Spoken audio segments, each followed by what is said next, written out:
امی امی، ایمان نے ہانپتے ہوئے کہا۔ امی نے ایمان کو دونوں بازوؤں میں تھام لیا۔ ابو تو نیند کے اتنے پکے تھے، ایک بار سونے کے بعد اگر ان کے سر پر شہنائی بھی بجائی جائے تو وہ نہ اٹھ پائے۔ لیکن دادی ساتھ کے کمرے سے ڈگمگاتی ہوئی نکل آئی۔ کیا ہوا بہو، اتنی رات کو کیوں جاگ رہے ہو تم دونوں؟ ایمان کیا ہوا؟ ایمان کی حالت دیکھ کر انہوں نے دونوں کو اپنے کمرے میں چلنے کا مشورہ دیا۔ دادی کے بستر پر ایمان امی کے کندھے پر سر رکھے سہمے بیٹھی رہی۔ وہ پورے کمرے کے کونوں خدروں کا جائزہ خوف سے لے رہی تھی۔ بیٹے، کوئی خواب دیکھ لیا کیا؟ دادی نے پوچھا۔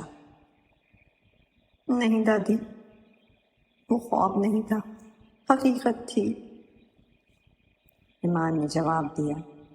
پھر بھی ایمان، کیا دیکھا تم نے جو اتنا بوکھلا گئی ہو؟ امی نے اس بار تھوڑا سا سختی سے پوچھا۔ دادی نے اپنی نظروں سے ہی امی کو چپ کروا دیا۔ بولو بیٹے، کیا دیکھا تم نے؟ دادی، میں سو رہی تھی، نہیں شاید میں جاگ رہی تھی، صرف میری آنکھیں بند تھیں۔ میں نے اپنے اوپر کسی کے وجود کو محسوس کیا۔ وہ بہت بھاری بھرکم وجود تھا، جیسے میں کسی وزن کے نیچے لیٹی تھی۔ میرا پورا جسم کسی کے کنٹرول میں تھا۔ میں چیخنا چاہتی تھی پر میری آواز ہی بند ہو گئی تھی۔ امی، پھر میں نے دل میں کلمہ طیبہ کا ورد کیا تو آہستہ آہستہ وہ وزن میرے جسم سے دور ہوتا گیا۔ میں نے فوراً آنکھ کھول کر آپ کے کمرے کی طرف دوڑ لگا دی۔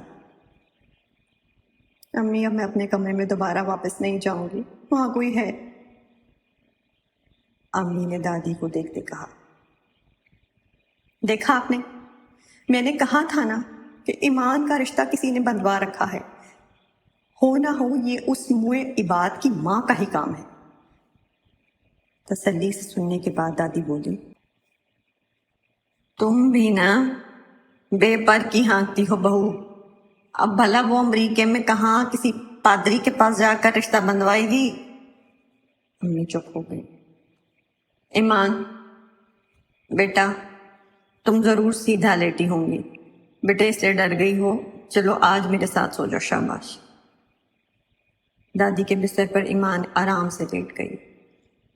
امی نے اپنے حساب سے کچھ دم درود کر کے ایمان کی طرف پھونکا اور دروازے کی طرف واپس بڑھی۔ دادی بھی پیچھے آئیں کہ اچھی طرح سے دروازہ اندر سے بند کر لے۔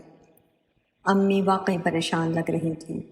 دادی نے حوصلہ دیا، پریشانی کی کوئی بات نہیں بہو، اکثر کنواری لڑکیوں کے ساتھ اس طرح کے سانحات ہو جاتے ہیں، اس کا ذکر تم اسلم سے ہرگز مت کرنا۔ تبھی تو پہلے کے زمانے میں لڑکیوں کو جلدی رخصت کرنے کا رواج ہوا کرتا تھا۔ اب انسانوں کے ساتھ ہوائی مخلوق اور جنات کا وجود تو برحق ہے، کیا پتہ کسی کا گزر ہوا ہو۔ امی ایسی بھیانک باتیں سن کر مزید خوف زدہ ہو گئی۔ آپ کیا چاہتی ہیں کہ میں بھی اپنے کمرے میں نہ سوؤں، آپ کے کمرے میں سو جاؤں؟ ایک تو بچی ڈری ہوئی ہے اور آپ مجھے مزید ہراساں کر رہی ہیں۔ ارے میرا مطلب یہ نہیں تھا۔ دادی نے دیوار پر لٹکی بڑی سی تسبیح اٹھائی۔ میرا وظیفہ اتنا جلالی ہے کہ جو بھی جن بھوت ہوگا پتلی گلی سے بھاگ جائے گا، ہاں یقین کرو میرا۔